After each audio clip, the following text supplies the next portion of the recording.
So Wuthering Waves version 2.0 Rinascita is just around the corner. It's literally like 6 days away now, which is absolutely insane to think about, seeing as there's been all this kind of like build up and hype around it. But we've actually got even more news today about some stuff to do with version 2.0 and also the future of Wuthering Waves in general, which I think is very exciting. And there's been a lot of people that have been looking at this, but in this video we're going to be going through an interview with the CEO of Kuro Games, who you may know is Solon, who sometimes appears in some of the live streams. For example, he appeared in the Rinascita live stream recently, and we're pretty much going to be going through a summary of it to give you guys a quick idea of what the interview is about, without boring you on, these kind of specifics and some of the, unimportant details that you don't really need to know about. But before I get into this video, don't forget to leave a like and subscribe if you do enjoy it, and also go to GameStubs, use my code KAZO where you can get yourself 10% off a ton of custom tubs. I definitely recommend going over there. There's a ton of new stuff. Again, it'll be down in the link in the description below, and you get 10% off, so yeah, go check them out, and yeah, let's get back into the video. So pretty much this was the exclusive interview that came out with Solon, the producer for Wuthering Waves, and it was with a company called GNN Gamer, which again I'm pretty sure is a Chinese kind of news source or whatever,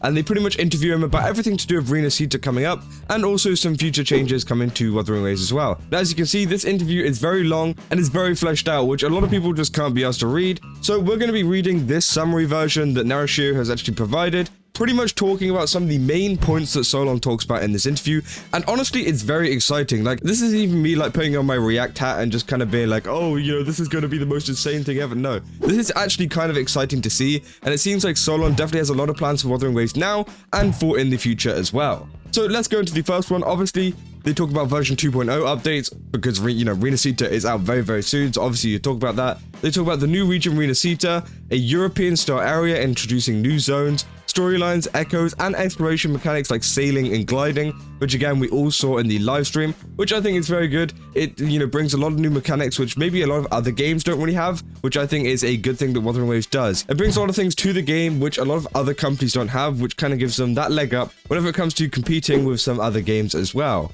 Now obviously they go to the core design concept, saying focused on delivering freshness and showcasing innovative styles, literally as I said there, characters, mechanics, and cultural elements, which means yes, they're trying to be different, they're trying to be innovative, they're not just trying to be like, okay, this is the proven way that this works, they're not just trying to one-for-one copy Genshin, because obviously Genshin worked in the past. Maybe they could go ahead and literally copy exactly what they did, and maybe they'll have like a pretty good gacha game on their hands. But no, they actually want to go for something a little bit different, so they can actually have their own brand, actually build a little bit more, and potentially get even bigger than some of these other games as well, which I think is great. Now, obviously they move on to some other topics, including the PS5 release, which if you've been on this channel, you know that I like to talk about the PS5 release quite a bit, and they say that it launches on January 2nd, and this was in response to a strong player demand, which again is a very important piece of information, which some people may have just glossed over, is that it was in response to a strong player demand, which I think is actually a very important point, because it seems like they didn't just do this because they wanted to, or just because, it's on a list of things that they're doing after release. They actually listened to the players and went, okay, they've been asking quite a bit for the PlayStation version, let's actually go ahead and do it. And that's the main reason why the PS5 version is here now, is because there's such strong support from it by the players. And there's many people saying, hey, where is a PS5 version? And I think that kind of proves to a lot of people that maybe think that Kuro Games don't listen as much as a lot of people make it out to be. This is one of the main things to kind of showcase how much they do listen to the player base. So again, very, very cool. They say leverages PS5's capabilities to enhance character design, action mechanics, and open world exploration, and aims to attract console exclusive players to the game, which is kind of a given. Obviously you want a lot of people who play PS5 games to come over to the PS5 version of Wuthering Waves, so maybe they're going to be doing a lot of kind of promotions and events to do with the PlayStation version. Maybe some, I know they're giving away some free stuff and things like that, and also putting out a Jinchi rerun, which is really going to help out with a lot of people that want to get some powerful characters in the game pretty early on. So overall, I think they've really killed it with the update, and I think, I can't wait for the PS5 to come out, because it'll bring over a ton more players, which will obviously boost the community. Now, obviously, we go to support for players. It says streamlined entry into 2.0 content without needing to complete earlier storylines, encourages players to explore prior content based on their interest, which I think is kind of cool. I think that the fact that people can go ahead and go straight to Rinascita is a kind of good idea, just because of some people want to catch up to that content quickly, and the people that don't want to, they can still go ahead and play the story. I do think the skip button was a little bit too early. I think maybe they should have introduced it a little bit later, like maybe like whenever you get to the shopkeeper, maybe even after the shopkeeper, that kind of area. But no, it is quite early on in the game, which I do think, maybe needs to change. But to be honest, it's not the end of the world. I think if people want to skip it, they skip it. And if people don't want to skip it, then they don't want to skip it. And I think that's totally fine. It's up to the player. It's not really up to Kuro Games. So we keep going on to future platforms. They say plans to consider other platforms after stabilizing current ones, which again, very exciting. They say prioritizing quality and stability over rapid expansion, which is a very, very good thing. Now, the first point, obviously, this could mean that we're going to get Wuthering Waves coming to multiple platforms as well.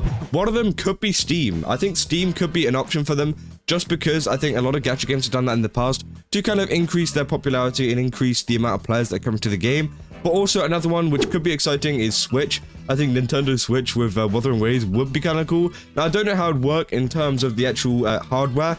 Maybe they would release it whenever the new Switch is coming out, because I'm pretty sure that's due to be announced any day now. There's going to be a new Switch which could be much more capable of running a lot more of these more, graphic heavy games, which I think might be the case, and that's why they're waiting for it, because I don't think the current Switch right now could run Wuthering Waves very well. It's very graphic intensive, but again, it's still very, very cool, unless they kind of run the mobile version. That might be an option. But also, maybe they're considering other stuff like Xbox. Obviously, Genshin Impact recently actually announced the Xbox version as well, so maybe they're planning on doing that too. Now we go over to Resonator development. They say stronger character interactions and integration with the world of Solaris, which a lot of people have been asking for, of character interactions between each other, instead of character interactions between a character and an NPC, which people are just fed up of at this point in the story and everything like that, which is great. They say exploration of bold new combat mechanics and enhanced quality in design, animation, and voice acting. And also commitment to continual innovation in gameplay, which is great because it means, obviously, as you know, the voice acting wasn't great at the start. Some of the other stuff wasn't great at the start, but they did end up fixing it, and hopefully this means that they're just going to do it straight from the start now, and we don't have to ask them, hey, the voice acting isn't great, could you change that? Hopefully they now know that quality is very important. It definitely seems like it from this interview. Now we keep going to balancing player feedback and development. They say they acknowledge early criticism, but highlights mutual understanding between players and the team. Views feedback is essential for positive growth and improvement, which again is really good. It adds to the whole kind of development team listening kind of whole thing that I've been saying about. But also the fact that they're not like just taking every single bit of criticism and going, okay, we'll change that. Okay, we'll change that. Is really good, because they said here, there is the kind of understanding between players and the team. So like, although a lot of people may want this thing to change, maybe it's not beneficial for the game. Maybe the team don't think it's very beneficial. So they'll go, okay, maybe we don't do that idea. Or maybe they think of an idea that's kind of similar and kind of helps out that problem, but isn't the exact one that the players are asking for, which I think is actually kind of good, because it does kind of draw a line. It's not like we just ask for whatever we want and they'll just give it, because they won't, It's a game. They're not just going to listen to everything we say, but they do have a kind of big understanding of where the players are coming from and what they kind of want. And then they go on to future plans and updates. They say stories in 2.0 and future updates focus on 5 new characters, which again, very exciting. Hidden story clues in existing content encourages player exploration, and promises for a substantial update approximately every 6 months, which is probably one of the biggest things from this entire interview, is that we're going to be seeing a substantial update every 6 months, which obviously Rinascita is going to be it. So hopefully around kind of like in the summertime, we're going to see another big update from Wuthering Waves, whether that's to do with Rinascita or whether that's to do with a completely new region. I'm not sure exactly. But again, we're going to have to wait and see, because it's very exciting to see that they're going to be making substantial updates every 6 months, opposed to like every year, which a lot of other companies do. But again, we're going to have to see how substantial these updates actually are, and whether, this is actually something that we need to keep an eye on, or maybe not. But yeah, still very exciting. They say potential collaborations. Current focus is on Wuthering Waves narrative and world building. So again, they're kind of just focusing on Wuthering Waves at the moment, and then maybe doing some collabs afterwards, which I think is fair enough. And also, finally, they got the gratitude to players for a lot of the awards. They expressed their thanks for winning the Bahamut Game Anime Awards Gold Award and Most Popular Mobile Game Award, which again is great. And they also say reinforced commitment to delivering high quality content in response to players' expectations. So again, overall, a very, very good interview there. Obviously, we've had a couple of interviews with some of the other developers and also some of the other executives and stuff like that. But this one actually gave us a little bit more information about what was going on with the game and what's going on with the future of Wuthering Waves and also Rinascita. So hopefully you guys are a little bit more informed and didn't have to sit through like a long video of someone going through this entire longer article, because let's be honest, there's a lot of gibberish in it anyways that doesn't really matter in terms of big kind of updates and everything like that. But yeah, if you guys did enjoy this video, then don't forget to leave a like and subscribe, and let me know down in the comments what you guys think about this. What are you guys most excited for in this update? What are you most excited for, you know, in this kind of interview? Because there was a lot of kind of things, obviously, you know, updates every 6 months, you know, new platforms and everything like that. There's a ton of stuff that they've actually kind of included here, which I think is really, really cool. But as I said, go over to Game Sites, use my code Kaza, and yeah, I'll see you guys in the next one. That's all. See ya.